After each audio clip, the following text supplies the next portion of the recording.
presented by Public Music Mathli। प्रेम से बोलिए सरस्वती मैया की।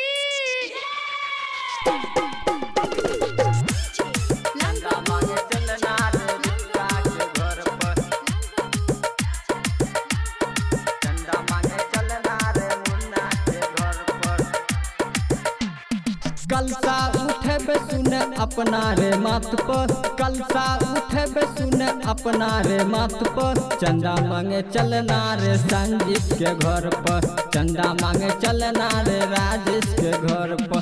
500 रुपया से हमारा रे हाथ पर, 500 रुपया से हमारा रे हाथ पर। चंदा मांगे चलना रे रिक्का के घर पर, चंदा मांगे चलना रे मुन्ना के घर पर।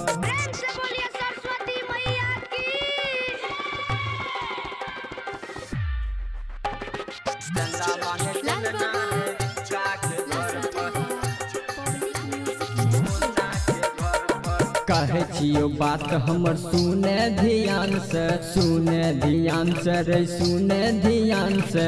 कहे छियो बात हमर सुने ध्यान से, सुने ध्यान से रे सुने ध्यान से। डीजे बजा के खूब करबै रे डांस, करबै डांस रे करबै डांस। चंदा मांगे चलना रे रिक्का के घर पर, चंदा मांगे चलना रे मुन्ना के घर पर।